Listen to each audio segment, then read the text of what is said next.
Hello, everybody. Welcome back to Ordinary Adventures. Traveling to Japan was one of the best things that we've ever done. And you may have watched our videos and thought, oh, I'd like to go to Japan. Mm-hmm. And you may have even looked into it and then gotten very overwhelmed. Going to Japan is very overwhelming. This is the video that we wish we had before we planned our trip to Japan. We're going to answer all your questions about traveling to Japan and Tokyo Disneyland. Yeah, and there's a lot of things that we learned, so we want to share that with you, the tips and tricks, so you can have your own adventure. During our travels, I kept extensive notes of all the things that surprised us along our journey. You did. And at the end of this video, we're going to go through that list so that if you go to Japan, you won't be surprised like we were. So why don't you come with us on this adventure?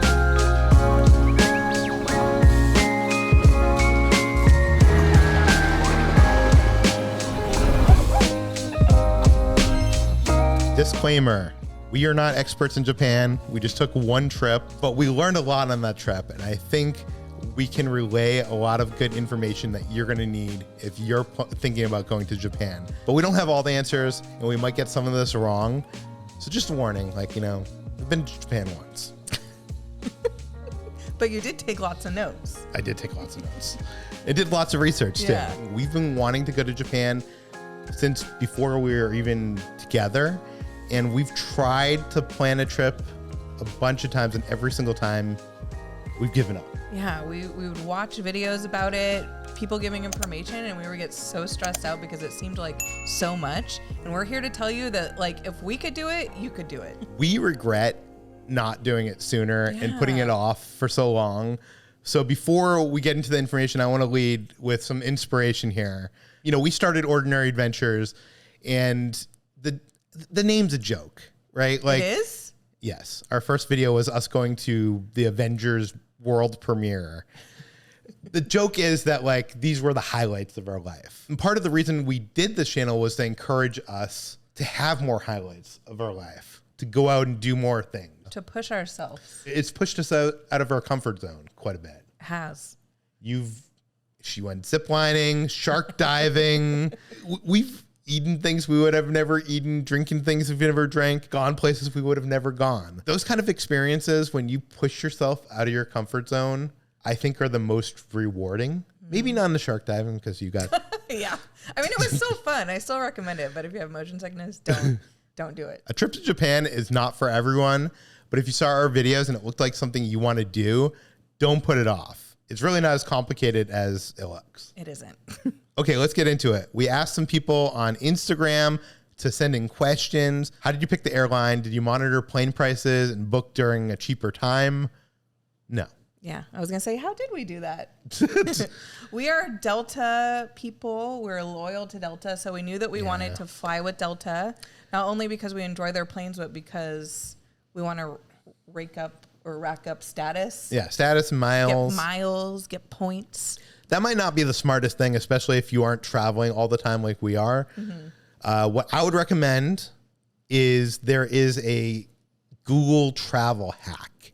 I'm not sure if you've ever seen this, but go to google.com/travel, and they have an airline search, and you can actually put I'm flying out of LAX, and I want to go to Tokyo, Japan, and don't put dates. You don't have to put dates. You hit enter, and it'll show you the prices of everything, and you can basically find the cheapest price that way. And sometimes you can find a trip to Japan for really $400. Cheap. We also knew the time of year we wanted to go. So, that's another question that people have had is, what's the best time to go to Japan? Well, we heard that in the summer it could get very hot and humid, even more so than Orlando at Walt Disney World. Yeah, they have parades in the theme parks there where the characters just squirt. They have fire hoses and they squirt. That would be kind of fun. Yeah. One of the best times that I've heard to go is actually during the spring because it's cherry blossom season. But that's also a very touristy time and a lot of people go there, so the crowds are more intense. We didn't want to go in winter because we didn't want to be too cold, so we thought fall or autumn would be the perfect. And let me tell you, the weather was perfect. It was 70 degrees, could wear shorts and a t-shirt. I think we picked a good time to go. We'll get into this later, but we also had to pick our plane flights based on when we could get the Disney hotel booking. We flew into HND, which is Hanada, just because it's closer to like the city center. It's closer to Disneyland. Narita is the other airport, which is still, honestly, Narita has more long haul flights. So really? It's not bad to book into Narita. They're both fine. Did you need to get a visa to go to Japan? The answer is no, you don't. I think you probably do if like you're going over a certain amount of time, which is like a couple months or something, but not for like a tourist trip. We're not going to lie to you. It was. I had lots of anxiety leading up to the trip, so much that I like broke out on my face. I was like up all night, like the night before, didn't get any sleep. And when we landed, I was very grateful and excited to be there, but I still was it's just a lot, especially being thrown into Shinjuku, all the lights, all the noises, all the people, constant people, not knowing what to do. The first like hour or so, I was a little bit overwhelmed, but then like I got over it. And I was like, this is very easy. Yeah, everything at first was kind of overwhelming, like us going to the train station. Mm-hmm.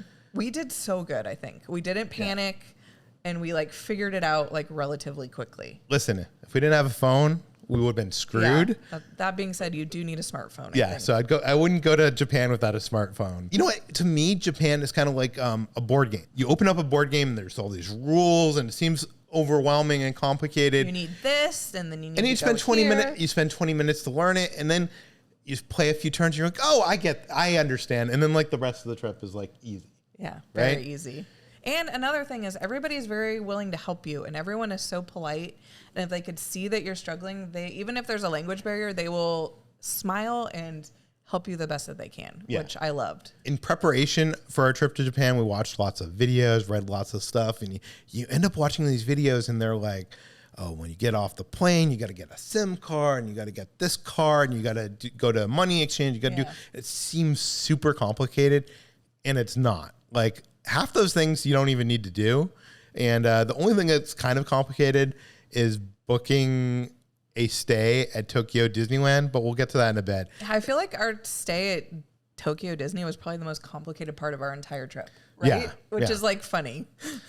So how do you plan a trip like this is what people want to know. Big props to Peter. He literally researched and planned everything himself, and I just showed up and reaped the benefits. So I'll give you some resources that I used. I love Lonely Planet has a series of books. I particularly like their Pocket series, which kind of shows you the best of the best stuff.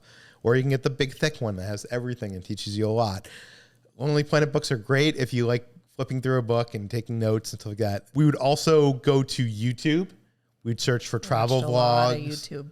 Which is probably how people found us. They're looking for Tokyo stuff. We watched a lot of YouTube videos. Some more better than others. Yes. And we take notes of like, places that look cool and places that we noted that we didn't want to go to. Mm-hmm. I would also go to TikTok. TikTok's a great resource if you're like things to do in Los Angeles, things to do in Tokyo. Also Yelp, but less so in Japan. I usually use Yelp. You're a big Yelp user. Yeah. But internationally, Yelp isn't used as much. So I'll usually turn to Google ratings or to Travel Advisor. Usually works better internationally, and look at the ratings, what's highly rated, what isn't. And I remember like one of the nights we were in Japan, like we always have trouble deciding where to eat. And we just stood looking at like Yelp and like restaurant reviews for like 30 minutes. Yeah. And we found a good place because of it. Hey, we were only in Tokyo, like in the city for 4 days. And we wanted to eat good. I didn't want to waste one of the meals. I know. But also, I want to say if you're going to Tokyo Disneyland, there's no better resource than Tokyo Disneyland Explorer. He has a YouTube channel, but also, most importantly, he has a guidebook that you can buy online. And that helped us in our trip tremendously. So he was an incredible resource. Yeah, he's the expert. Yeah. We also asked on Instagram and on Twitter, X, whatever you want to call it, Twitter. We're calling it Twitter, not X. What do we not want to miss? Everybody's like, Team Lab, Team Lab, Team Lab. Oh, yeah. Yeah, that was such a cool, unexpected thing. I literally knew nothing about it, and that was probably like my favorite day that we had there. I used the Apple Notes, and I take notes on everything. And what I recommend you do, I recommend you take notes some way in some app, but then also add all the places that you are interested in going to onto a Google map. You can Oh, yeah, that's a good pro tip. because this is what happens. Then after like you've added everything, you zoom out on the Google map and you can see clusters of like, oh, there's a bunch of stuff over here. There's a bunch, and then you like, okay, we'll do one day in Harajuku because there's a ton of stuff over in Harajuku. So that's how kind of we plan these travel. You're so smart. I just do the You work. did such a good job.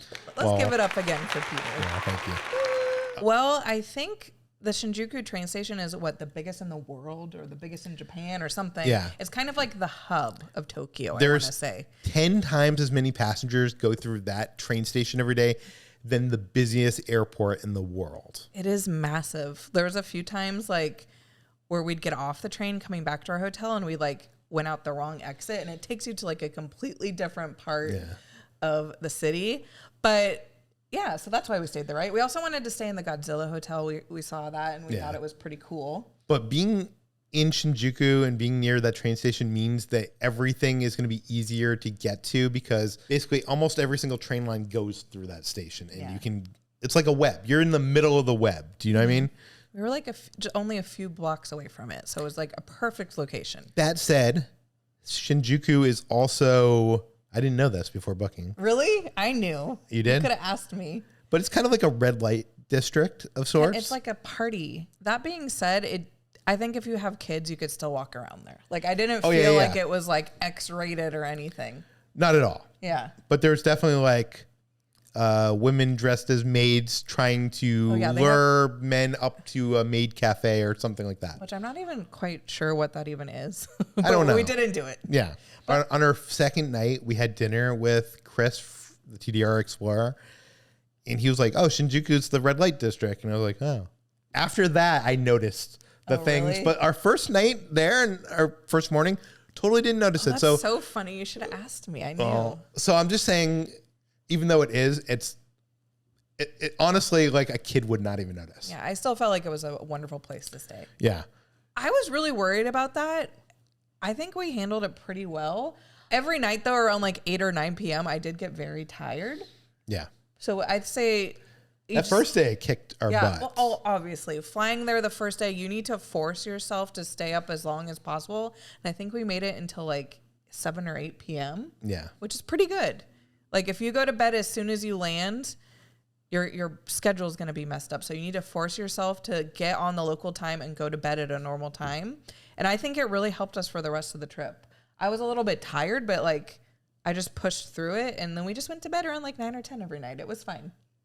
Yeah. The one thing I would warn you is when you fly to Japan, you're flying into the future. Yeah, you're time traveling. So you kind of lose a day. And I would also say that don't plan anything like very big on the first day. Like I'm so glad we did not plan our Disney part of the trip at the beginning of our trip because I would have been so tired. Yeah, I feel like I proposed that idea. I was like, what if we went to Tokyo first for a few days to get like used to like the vibe in Japan, to get over the jet lag, and then we are like refreshed when we go to Disney. And I feel like that was a good way to do it if you're going there to go to Disney. Yeah. Okay, so the most expensive part of the trip was hotels. And not just because hotels are expensive in Japan, they aren't.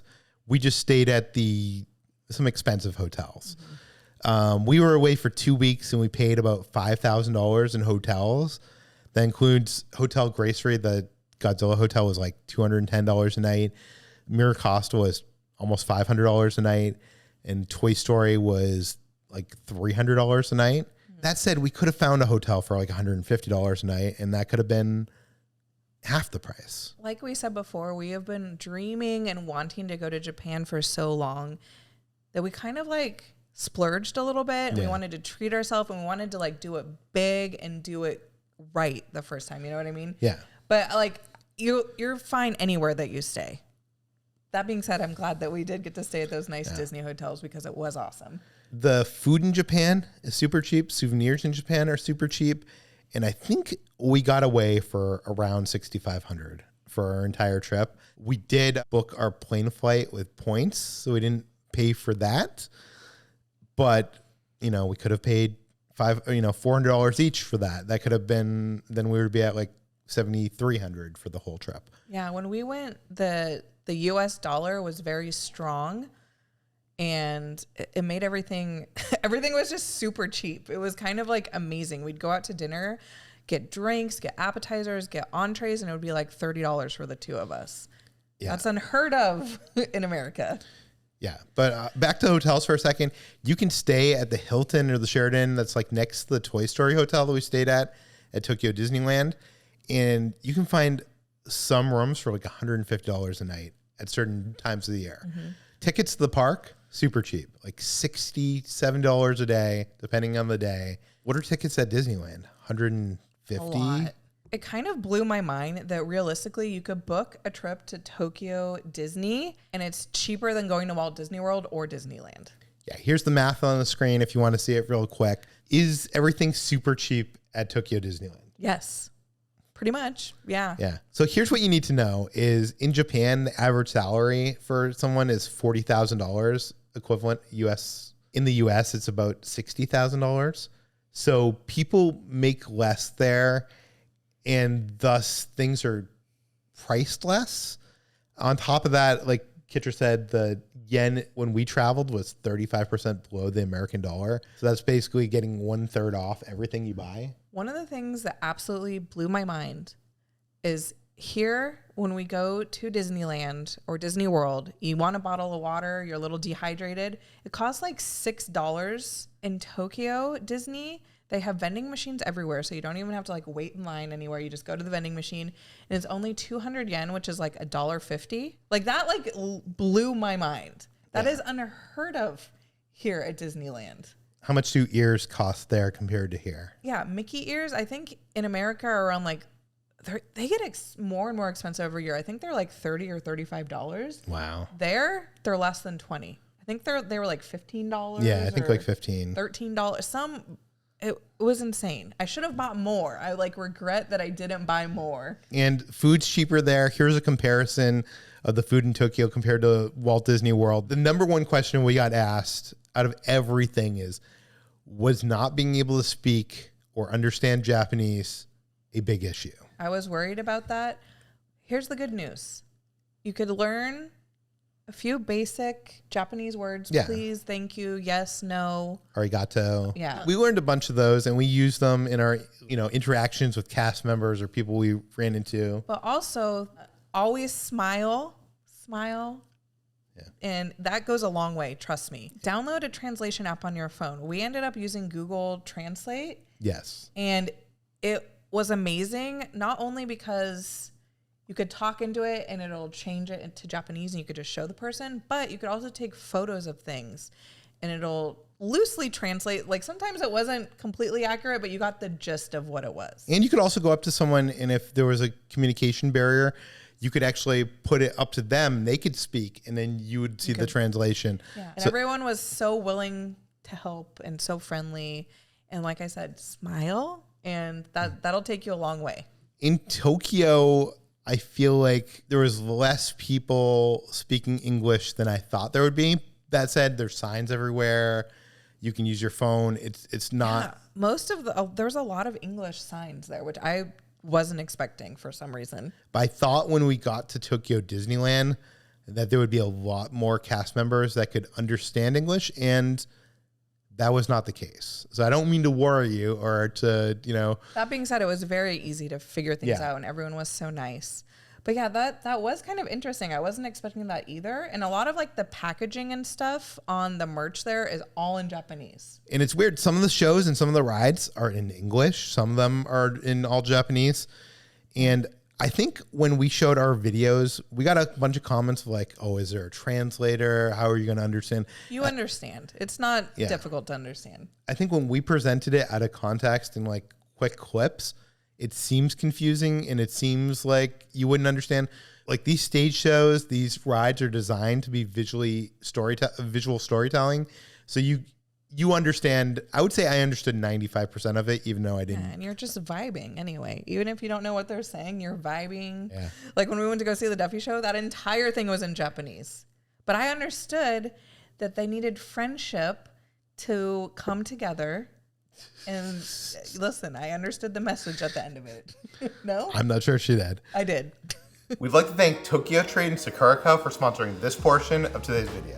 One of our favorite things when we went to Japan was trying all the unique Japanese snacks and treats. These subscription boxes allow you to taste and experience Japan from the comfort of your home. Oh my god, there's so much in here. Each one of these boxes has 15 to 20 full-size snacks. I have a whole bag of Kit Kats. Each box has its own theme, and this one is New Year snacking party. I love that there's sweet and savory treats. So Tokyo Trade is packed with seasonal, limited edition, exclusive Japanese snacks. Oh my gosh.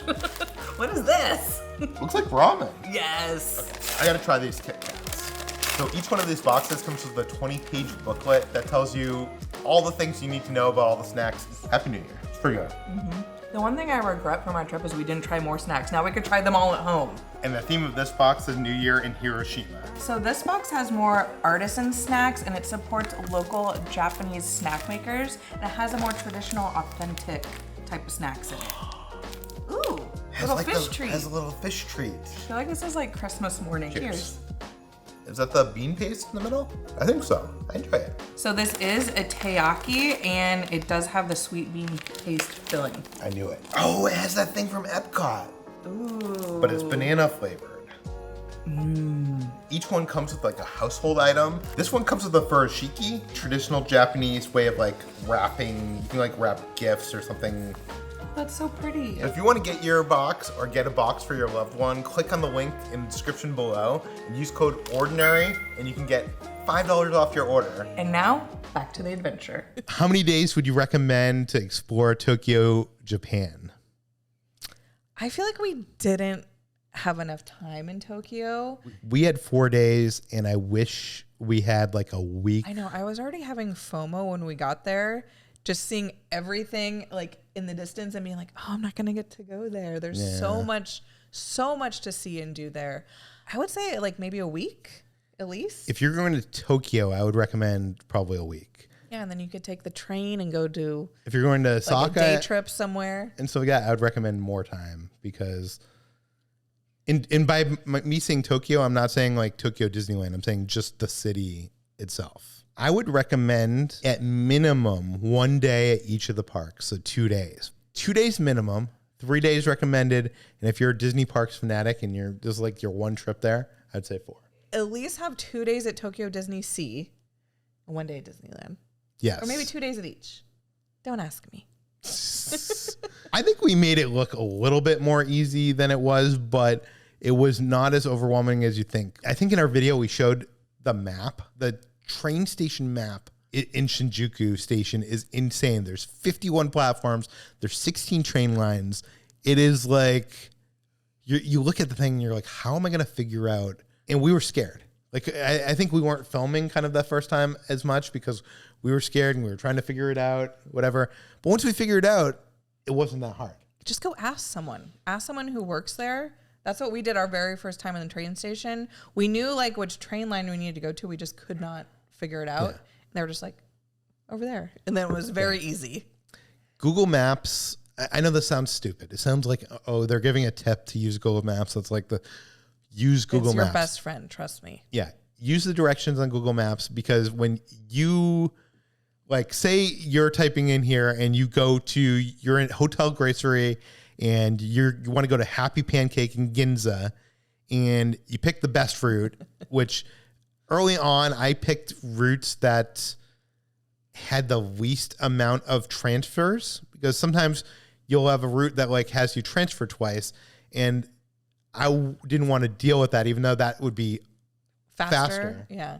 Yeah. I just wanted the more direct. And that's what I would probably recommend doing because it's easier. The app even tells you how busy the stations are. It's incredible. How busy your trains are. You can actually say when you're on the train, like it's busy or not or whatever. It tells you the track number, which is very important. So like if you're going to the Shinjuku station to go to Ginza, it tells you, track 17 or whatever.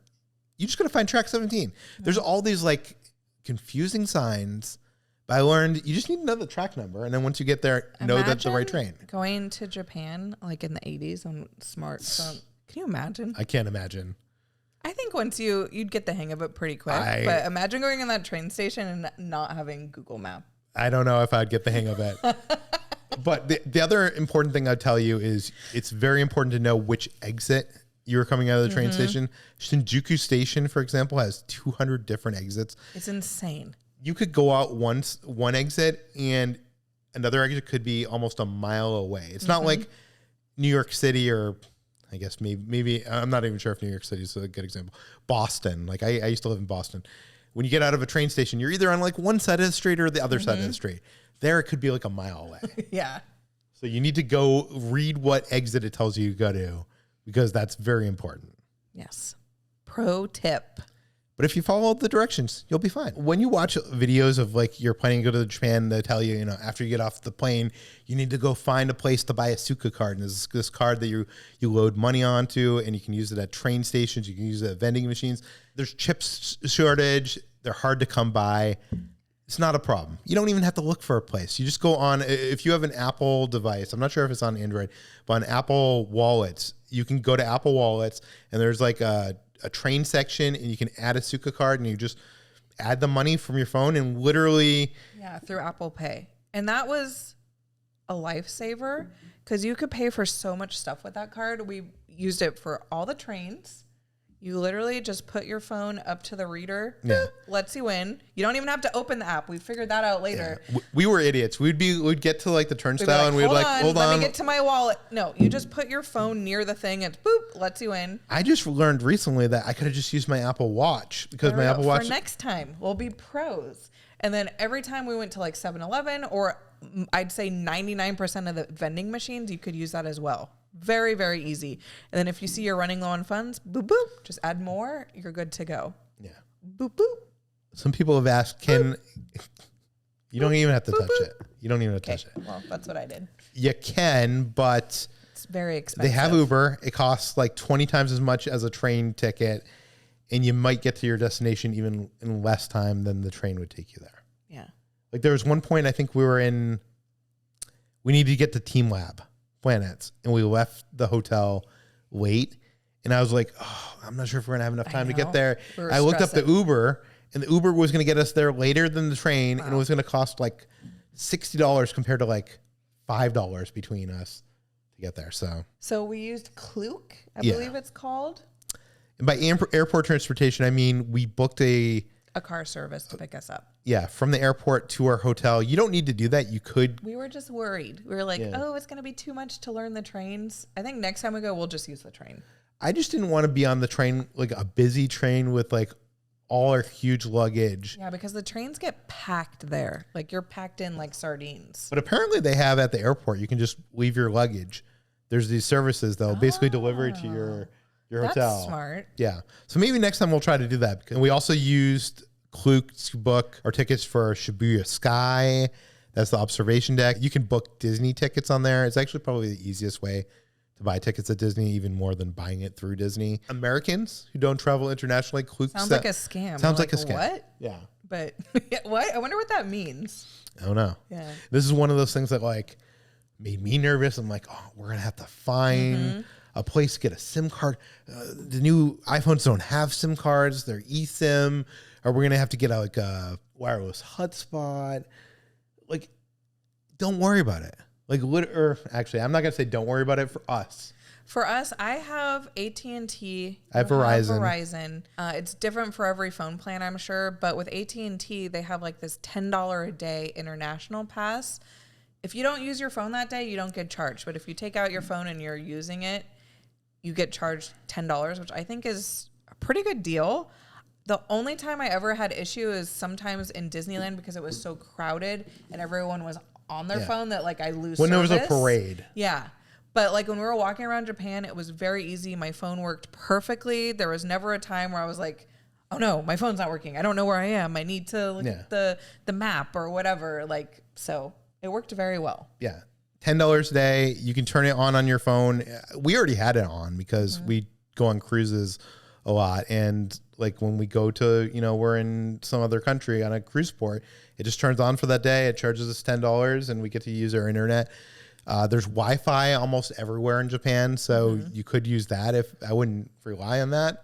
So I don't know if all phone services have that, but I would look into your phone service and see if they have a travel plan for that country? So first of all, we just use the ATM. If you any 7-Eleven, you could use the ATM there. But one thing that I learned is you need to make sure that your credit card or your bank card will work. Like, for example, I couldn't use my debit card, and then I tried to use a credit card, and it wouldn't let me. I needed to get an international PIN. So, for example, I have an American Express credit card. I didn't know before the trip that I had to contact American Express and get a PIN number to type into the ATM to get my money out. Peter already knew. Any big company in Japan is going to take credit. So if you have a credit card, you're fine. So that's just for the ATM. If you go to Starbucks or you go to the Disney store or whatever, you could just use your credit card very easily. It's just specifically for ATMs. You need that PIN number. If you go to restaurants, usually it's not a chain. You can't use a card. Some are cash only. Yeah, that's what I'm saying. The littlest, like little restaurants. Yeah. But a lot of them did take credit cards as well. So you're going to want to have yen for those like home businesses that you're going to shop at. Mm-hmm. But exchanging cash is not hard. Literally go to an ATM. There's one at every 7-Eleven, and there you'll get the lowest rate of exchange than doing it at a money exchange or whatever. Supposedly. Some people asked, are there ingredients clearly labeled on menus for allergies? I don't think so. Especially at Disney. Disney, you don't know what you're eating. If you go to the website, it'll have some list of ingredients, but even then it's like there's mystery corn on a pizza that you didn't know that was going to be there. Do you know what I mean? Which apparently I found out that Japanese people, they love corn on pizza. What does help at restaurants, not just in Disney, but all over Japan, is usually there's photo menus and usually there's display food, like the plastic food that shows you like what it. So you get to visually see what it is. And a lot of the places in Tokyo, the restaurants had like little iPads, like little things screens that you could just tap it in English, scroll along, pick a photo that looks good, and then they just bring it to your table. You don't even have to talk to anyone. Yeah. That is probably the hardest thing that we did on this trip. Okay. So this is a little bit complicated. Hotel reservations at Disney Tokyo can be made at 11 a.m. Japan time on the day 4 months before your stay. That is what it is now. When we booked it, it was 3 months before our stay. It could change. So I would go to the website and see what it is. Because the hotels there also, they book out quick. So if you're not like on it and you're casually like, oh, let me see if I could get something a few months down the road, it's all booked out. You can't find more than like one night somewhere. If you're looking to stay like consecutive days, forget about it. Yeah. So that was the equivalent of like 6 p.m. California time. And I would go on my phone to the Disney website. And once you get there to the Tokyo Disney website, it puts you in a virtual queue. So it's kind of like that, like man walking across the screen, you know, when you're trying to buy Oogie Boogie Bash tickets or whatever. And then when it's your time, you need to go. You need to know exactly which one you want to stay at, how many days, what room, what you need to go quick or it will sell out. Mm-hmm. So I suggest if you're doing this before the day that you need to book yours, try it a couple times. Don't, pay for it. Get to the, up to that point, but try it so that you know the system, you know exactly what type of room you want. Mm-hmm. Go to the website, browse the room, say, oh, that one looks nice. That's the one I think I'm going to try to go for. That's very helpful because there's like a lot of different room types too. It's like, do you want a fantasy room? Do you want a room that faces the garden? Do you want a room that faces the canal? Do you want a room with 2 beds, 1 bed, 3 beds? Yeah. It's a lot. So Tokyo Disney was such a big part of our trip that we didn't book our planes or other hotels or anything until we had this hotel booked because we were basically booking our trip around when we could get the hotel we want in Miracosta. Do you know what I mean? Because like I tried one night, didn't get it. You know, I tried another night, didn't get it. Like that said, you could just stay at the Hilton. Yeah, I was going to say, that being said, you don't need to stay on Disney property, but if you want to stay at one of the Disney hotels, it is a little bit of a pain in the butt, but it makes it so much more rewarding. Like I remember the night that you got Miracosta, that was like our dream hotel, like our dream scenario. Yeah. And we got it. And I was so happy and so proud of you that we actually got it. Because it's hard, man. I loved it. But if the difference of staying at $150 a night to $500 a night is worth it for you to save that to like do other stuff, I don't think is it worth that price difference? So let's talk about the benefits of staying at a Disney hotel. You get the themed experience. You get the themed experience. The hotel that we stayed at was literally connected to the park, so it made it very easy in the middle of the day if you needed to go back to your room for whatever reason. You're there in a second. You don't got to get on the monorail. You don't got to go on a train. Okay, so they have this thing called Happy Entry, which gets you into the park 15 minutes before everyone else. And by the way, that doesn't mean you get to go on the ride 15 minutes early. It means you get into the park 15 minutes early. And then you could go line up to the ride to be first in line. Yeah. Or whatever you want to do. The parade, which I didn't realize that. I thought, oh, we have 15 minutes. Let's go on a ride. But you walk up to the thing and you still got to wait. But that said, that is the difference of getting on like two big rides. You could get on like, say, Beauty and the Beast and then run to another ride after because there's not going to be as big of a line by that point. Yeah. Than if you had waited to get in. And by the way, the lines at Tokyo Disneyland to get in, if you don't have the Happy Entry, they're long. They're long. And if people wait out there hours in advance, you might not get in there for an hour. It's like if you want photos in the park, like without like lots of people, that first like hour is key. We should say that if you book the Fantasy Springs Hotel that's opening next year, the Disneyland Hotel, the Ambassador Hotel, or the Miracosta Hotel, you get Happy Entry for both parks. But if you book Toy Story or the Celebration Hotel, they only have Happy Entry for Disneyland. So you don't get it for DisneySea. Another benefit is that park guests can book your park ticket at the hotel during your stay. And that means even if they're sold out, even if there's high attendance and they've shut down the resort. Yeah. So that is another benefit to staying on property. You're never worried if you're not going to be able to get into the park. So what do you think? Do you think it's worth it? It's hard because it's like it was very expensive. That's probably the most we've ever spent on a hotel room. Normally, like when we go to Disney World and stuff, we book the cheapest room possible because we know we're never going to be in the room. It doesn't matter. It's just a bed and a shower. Yeah. By the way, we were never in the room. Yeah. It was a bed and a shower.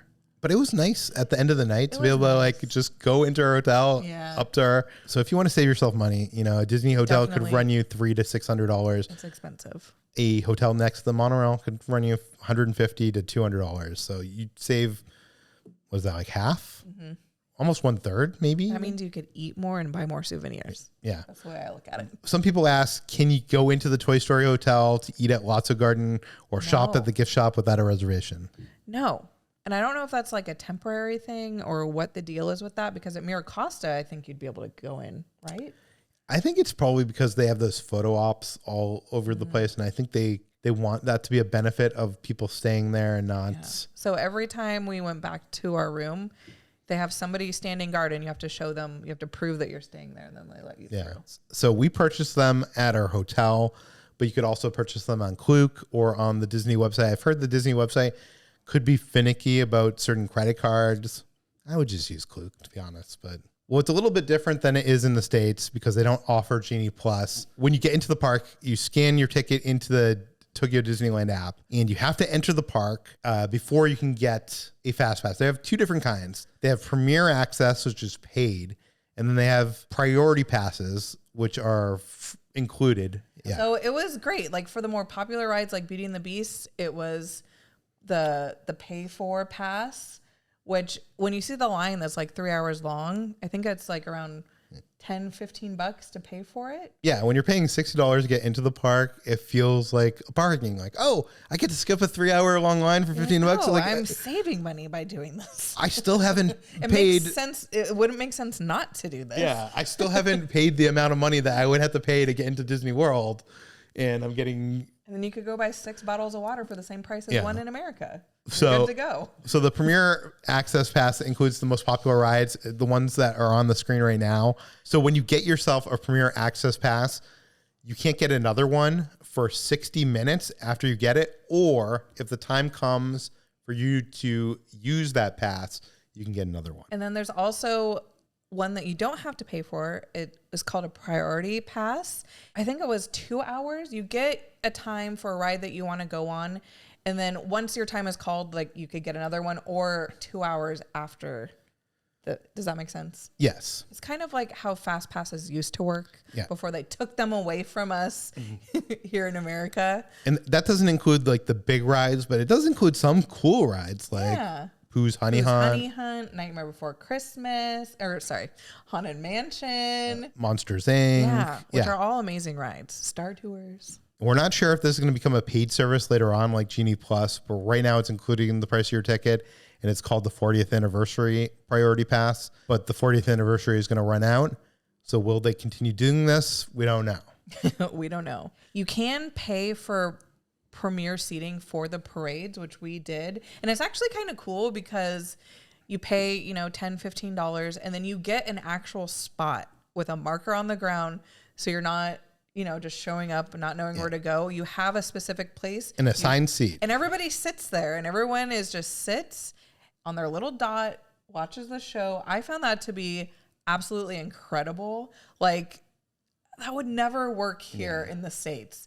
The States, they do have some stuff like that, but it's like you don't have a guaranteed spot. You have a guaranteed section. You still have to go into that section and kind of fight for like a good spot. Yeah. But even if you don't get like one of those passes, the spaces to watch the parades, most of those sections, people are all sitting down. Yeah. They're all respectful. They don't raise their cameras. Yeah, you can't raise your kids camera, on their shoulders. Like higher than your head. If you're wearing mini ears, they come over and they say, please take them off. Yeah. So you're not blocking anyone's view. And it's just so nice. I like miss that. That's one of the things that I miss the most about Tokyo Disney there. But that being said, the stage shows, I do not like the system they have for stage shows. Oh, I hate it. They have a lottery system, which once again, you need the app, you need to go on your phone. And I didn't realize this until like halfway through our trip there. But for a lot of the stage shows, it is a lottery system. And I did not successfully get picked until our final day there. Yeah. I didn't think it was going to happen. I was so excited. That being said, first thing in the morning, a lot of the big stage shows, it's standby. So if you really want to see it, you just go there first thing in the morning, you stand in line, and you have a pretty good chance of getting in, I would say. Yeah. Every day we applied for every show that we hadn't seen. Didn't get it. And didn't get it. So I don't know, either we're unlucky or the system's just bad. Yeah. I think there might also be other ways of getting in. Like I saw Mammoth Club mention that they were able to get like in Big Band Beat, they got into the balcony was a standby, but the rest of it was lottery. Okay. So it's the same kind of annoyance that the hotel thing is. So you can book at 10 a.m. Japan time, which is 5 p.m. California time, 1 month before the day you want to dine. Oh my gosh. Yeah. So you got to go on there. The website's crashing. You got to wait until it's your turn, see what's available, book it right away, be very quick. So if you want to see that Duffy stage show, you better be in there a month before. You will not get it if you're not there in the first couple minutes, like first minute. Yeah. You can get standby reservations for dining, maybe not the show dining. So some of the rides were like a little bit of a tight squeeze. I only know one ride that was a tight squeeze, and that was the Monsters Inc. ride. And people that are not bigger size complain that. If you're tall too, it's just like it was my legs that hurt in that ride because they were like squished up against the thing. The restaurants and stuff in Tokyo are very small, like only a few seats in them, and they're very narrow. But I feel like we managed. I was honestly expecting there to be rides at Tokyo Disneyland that we couldn't fit on because Japanese people are smaller. They literally are smaller than, the typical American size. I thought that we would get turned away more. We didn't try to go on the roller coaster at DisneySea, and we suspect that we might not fit on there. The reason why we didn't do that is because I get motion sickness and I just didn't want to go on a roller coaster. Yeah. It ruins her day if she gets motion sick. But everything else we fit on completely fine. I don't feel like we ever got judged for being bigger. This was a bummer. It's a bummer. Yeah. So sizes in general there are just run smaller, but the largest size that I saw of any of the merch there was a large, which I think would be like an American medium. No, I saw some stuff had an LL, which I think. Oh, which is maybe like extra large, but it's still not like extra large in No, America. I was sad that I couldn't get any like t-shirts. Or I know, because anything. they had such cool merch, such cool I wanted like every single t-shirt. Maybe it's a good thing because I would have spent like way too much money. Yeah. But dang, they had some good merch there. Oh my God, don't make me choose. My favorite thing Just being there was just walking around and the vibes, every single alley, every single street. Just being amazed by everything. You felt like you were like you really felt like you were in the future. Yeah. Like we literally were, because we were a day ahead. Yeah. And then everything was so just futuristic, like the iPads in the restaurants. There's like robots everywhere, and just the technology there is just like on another level. And like, I don't know if like America will ever catch up with it. You know what I mean? I really enjoyed when we went to the Team Lab art exhibit experience. Team Lab Planets. Yeah, that was so cool, so different. But I really just liked exploring, like you, just walking around. I, of course, loved all the like little claw machine games and that sort of stuff. Like there's just cute stuff everywhere that like I am drawn to. It's a problem. I wanted to buy like everything there. It was great. Omae Yokocho was like this series of alleyways. That was really cool. With all these like little restaurants and bars. It just felt like, I know it's become kind of a touristy thing now, but it really felt like you're like, I'm here eating in Japan. You know what I'm excited about when we go back to Japan? I'm excited to go back to Tokyo, but I'm excited to kind of venture out and go to the smaller cities and go to Kyoto and go to Osaka and stuff and just see like the real Japan. You know what I mean?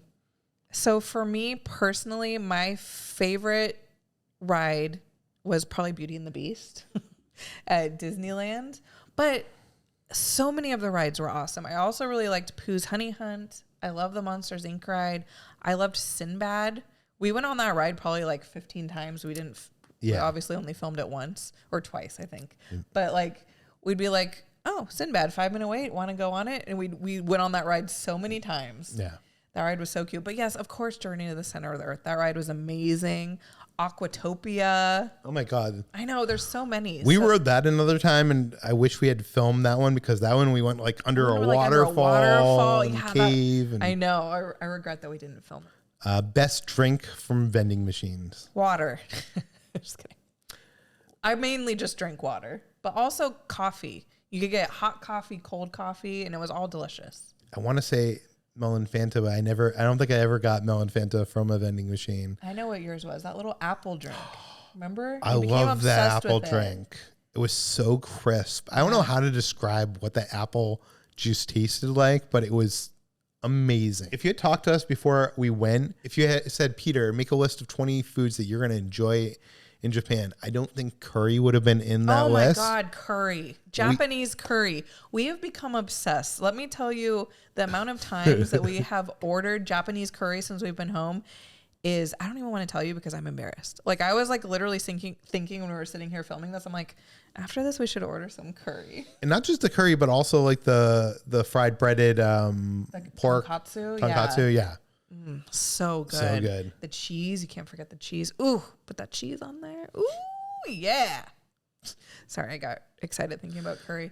But also, we ate at the 7-Eleven. Every morning, because it's attached to our hotel. So we'd wake up and go down. Even when we didn't film it. And those sandwiches, I love that egg sandwich, but I also love that fruit sandwich. And I feel like we didn't even scratch the surface of the stuff that was in there. And like, it was just incredible, like how, like, would you like, you just want to go to 7-Eleven, grab something there, and it was so good, so good. We have regrets because we had stuff planned. Like the first night we got there, we were supposed to go out and try a ramen restaurant. We were too tired, so we ended up just get 7-Eleven, going back. And then like another night, something happened. So like we had these plans, and they kept falling through. Is there anything you regret doing? And the number one thing I regret doing was a Disney Harvest Market. Oh. I say you could skip. It's not horrible, but like if you're in Japan, I booked it because we wanted to go to a themed restaurant of some kind. Kitch wanted to go to the Pokemon Cafe. So I was like, ooh, a Disney one. That'll be good for the channel. And we like Disney. They're kind of a gimmick. Yeah. I mean, I've heard from a lot of people that all of those themed cafes are gimmicks. That being said, if we went back, I do want to try to go to the Pokemon. Pikachu comes out. Yeah. we only had a certain amount of time on this trip. We have a construction project going on in our house. We have dogs. So we didn't have enough time. I'm not sure if you know this, but Universal is in Osaka. So if you take a bullet train, like the fast train, it's 2.5 hours. It's not just like, you go there for a day. Like you have to go to Osaka, stay the night. We wanted to do it right. We wanted to actually be able to go there, spend a few days there, go to the parks for more than one day, explore the city, and we just didn't have time. I mean, I fell down a flight of stairs. I don't know if that's what the question is about. So when we were... Get travel insurance. Yeah. But when we were in Harajuku and we went to that Cafe Reissue, it's that place where we got the dog lattes. So cute. You go up this, like, I don't think I have a video of it, but it's like a set of stairs that like so narrow and so steep. Like it would never pass building codes in the United States. But when we were leaving that place, Kitra, I think, was on her phone. I missed a step. So it went up and then it curved and there was like 2 extra steps to go to where you need to go. When we were leaving, I didn't anticipate there being those 2 steps before the main staircase. I just stepped for one, wasn't paying attention, and fell down like half the flight of stairs. A guy that was walking in telling this story. I thought this was like a private story. But a guy that was walking in the street picked Kitra's phone up in the middle of the street. I'm surprised. Brought it in and handed it to her. Yeah. I was in a lot of pain. Yeah. So if you go back and you watch our Harajuku video, just if I seem a little low energy, that's why, because I had like this huge bruise. It could have been a lot worse, but I highly recommend get travel insurance because you never know what is going to happen. I was so worried that we're going to end up in the hospital, and it was like going to be this big thing. I didn't break any bones, so that's a positive, but I was in a lot of pain. I was like, oh no, like the rest of the trip is ruined, but I managed. I don't know how, but I managed. Here's the things I learned from Japan, and then we'll get to the things I learned from Tokyo Disneyland. So first off, awesome toilets. Let me tell you about these toilets. They were amazing. And every time that I used one, every public restroom that I encountered, I had to like run back and tell Peter, to the point where he was like, okay, I get it. But like even in McDonald's, even when we went to like that shrine in the middle of the forest, the most amazing bathrooms you've ever seen in your life. They're all heated. They'll all squirt at you. Some of them will like play privacy noises. Oh my God. Incredible. So cleanly. No trash cans anywhere.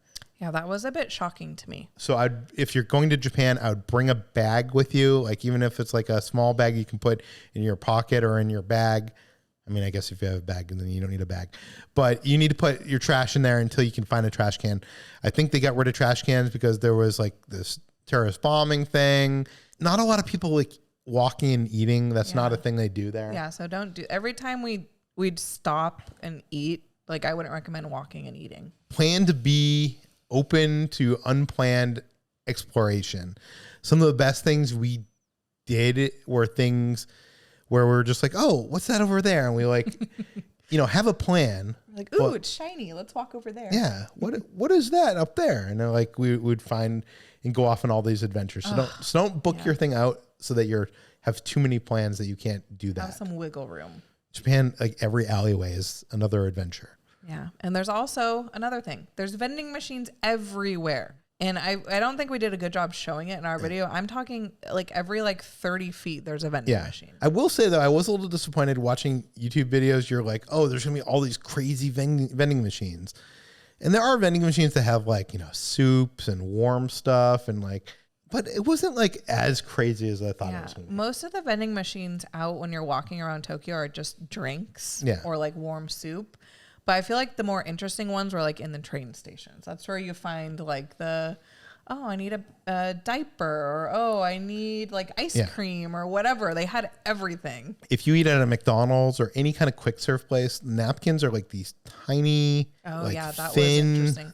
Waxy consistency. Totally different than I think this is partially why... They only give you one. They're here's your one napkin. Yeah, I think this is partially why when you go to gift shops at Disney, there's all these hand towels. I think the Japanese bring hand towels with them. Oh, okay, I was surprised by the businesses being on multi-level. So if you're in America and you're walking down the street, you will see a hair shop, a hair cutting place on the bottom floor. You'll see a restaurant on the bottom floor, and it's usually apartments above there or whatever. No, here stores on top of stores and businesses on top of businesses.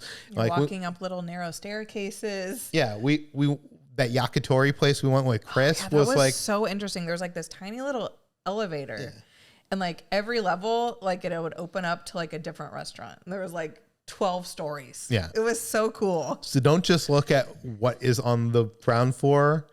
Look at what's above too, because maybe that's the coolest places. Yeah. Eat at the places that you see really long lines of locals at. If you want to know what's good, you can look at Yelp, you can look at TripAdvisor, but while you're walking around, look for a line outside of place. That's when, it's when really we went to that juicy dumpling place, that wasn't even like on our radar until we walked by, and it was just like none of the other places had a huge line like that. And we're like, let's go there. One of the cultural differences that I noticed in Japan is they put items on tables to reserve tables to claim them before they get their food. So like we were eating at the Great Waffle Company, which had like an hour-long line, and people would put like their phone or their bag on a table, and then like you'd get there and get your waffle after waiting an hour in line. There's no place to sit. And there'd just be empty tables with things. People would do that with benches as well, which I found, I don't know, I just found it interesting. Like, what if like my ankle started hurting and I needed to sit down and I couldn't because there was like somebody was holding it. You know what I mean? Yeah. Things I learned about Tokyo Disneyland. I didn't notice this until after a couple of days of being there, and I was like, most of the cast members are female. Like, I want to say like 90 to 95% of the cast members there are female. And they're the happiest cast members you've ever seen. I will say, once you did notice that, though, I made it my mission to try to find male cast members, and it was hard. Yeah. But they do exist. I wonder why that is. Is it because culturally in Japan, like, if you're a man, you have to be a businessman, and you see on the subway. Everyone's wearing a suit and has a briefcase. Yeah. Once you notice it, I was like, oh, yeah, you're right. So only a few items at most of the quick service restaurant locations. Oh, yeah, the menus are very small. It's like you have an option of 3 or 4 things, and that's it. There is no like confectionery shop on their version of Main Street. There's no place that you could just go in and get a candy apple or a Rice Krispie treat or like a bag of like candy or whatever. That doesn't exist there. Because there's like, I want to just go get like a little sweet treat. I was like, ooh, I could go grab myself a nice candy apple, eat it later. Nope, can't do that. They just sell the boxed like treats that I guess you give as gifts. Yeah. So many of those. Every single thing you could imagine. And by the way, you go in there at night right before closing. It's like Black Friday. It's like madness. It's packed. People are grabbing all the stuff that they want to bring back for their family and friends. There really isn't that many breakfast options in Tokyo Disneyland parks. So there's like one pastry place at each of them. The beds are really firm in Tokyo. Very Even firm. at Disney. We thought, oh, maybe once we go to like the Disney resort, they'll be nice and fluffy and plush. No, they're very stiff, very firm. And the pillows as well. All the cast members, incredibly happy. So happy. They're like, it's so... It made me cry at one point because they were just like, welcome. And I was like... drink sizes are super small and there's no refills. When you go up to the register and they say, what size do you want? They'll say, do you want small or medium? They don't even offer And small is like this big and medium is like this big. Yeah. The majority of what I spent on this trip was spent on sodas. There was almost no attraction specific merch. We love Journey to the Center of the Earth, so I wanted to get like some kind of merch. I wanted to get well, obviously I can't get a t-shirt, but I would have got a t-shirt if I could. But they don't even offer t-shirts. I wanted to get those like little guys that you ride by. The only thing I think they had is they had like almost like a Matchbox style of the vehicle, but other than that, they had nothing. Like I wanted on Tower of Terror to get like that doll. Yeah, I think they used to have Tower of Terror merch. I don't know what's going on if they used to have it or not, but yeah, I was so excited to go in the gift shop after Journey to the Center of the Earth. I'm like, ooh, I'm gonna buy so many like little stuffed animals of the little creatures. Nothing. It was like they only sold Monsters Inc. merch in that shop. I was like, what? What is going on here? They do have awesome merch, but it's all like kind of character specific. It's like cute poo things or cute. Or it's very Duffy like Tokyo Disney Resort. It's like a balloon that says like Tokyo. You know what I mean? Yeah. Like it's very like generic in that way. But it was all amazing merch. Speaking of cast members, you'll see cast members cleaning everywhere, anywhere, all the time. it's like the height of the pandemic where every table is getting like sanitized every 5 minutes. The other thing I didn't expect is October is like Comic-Con at Disneyland. Yeah, I think September and October, I believe. It's the Halloween season there. So you're allowed to go all out, wear full-blown costumes that I feel like you could never get away with here. Like in general, even at like the after-hour parties here, like you can't wear. Some of them were more elaborate than like we saw a bell that was more elaborate than like the bell One time I saw Mary Poppins and I literally thought it was Mary Poppins and I started walking towards her and it was just like some random girl. Yeah, the only way you could tell is they were Japanese. Yeah. One surprising thing is Star Tours almost had no line anytime I looked at the app, which makes me wonder, like, is Star Wars not popular in Japan? They're having the celebration in Japan in 2025. Yeah, there was never a wait for that. And that Star Tours building was huge. It was huge. There was plenty of room for lines in there, and there never was one. And you couldn't find any Star Wars or Marvel merch anywhere. Yeah. Wait times for the counter service restaurants can be very long. Mm-hmm. But they have wait times for every restaurant in the app. So that was kind of cool. Yeah, that was interesting. You could look and be like, how long is it going to take me to get this Mickey waffle? An hour? Okay, let's go wait. Yeah. You can sometimes find Coke Zero, but more often than not, Coke is the only soda that you'll find at any of the restaurants. And the Coke Zero there tastes different. They probably don't put as much like bad artificial sweeteners in it. Diet Coke doesn't exist as far as I can tell. Mm-hmm. And if you're lucky, you'll find Phantom Melon. I know. That was more rare than I thought it would be, especially at Disney. I was like, they'll probably have that in every restaurant. Oh, another thing I noticed is almost every single ride and restaurant had a sponsor. So I wonder if that is why the park is so... Everybody always says, like, Disneyland Tokyo is owned by the Oriental Land Company and they license from Disney and Imagineering makes the rides and stuff like that. But that's why they say it's because it's not owned by Disney that it's so well maintained and it looks so good. But I wonder, maybe it's also that they get sponsorship money. Yeah, because everything was sponsored. Almost every single restaurant, every single ride had some sort of big sponsor. Maybe that's also how they keep ticket prices down. But also, I got to say, on top of that, the Japanese people are just not destructive, or like they don't litter. They don't. We opened Toontown and our like Mickey and Minnie's Runaway Railway has like things ripped off of it like days after it opens. Doesn't happen that way. So I think it's like a different crowd too. Mm-hmm. Hopefully this video is helpful to someone out there. If you're planning your trip to Japan right now or just dreaming of it, just know it's going to be easier than you could possibly imagine. Don't be overwhelmed. Mm-hmm. You'll figure it out. You got this. We believe in you. Yeah. If you want to see our Japanese videos from our entire trip, put them right over there somewhere. Want to say thank you to some of our Patreons. That includes Shannon, Keith, Josh, and Kareen. Thank you guys so much. Thanks for watching, guys. We'll see you on the next adventure. This is our final Japan video, I promise. You thought they were done? They are after this. And then we'll have Hawaii videos. Yay!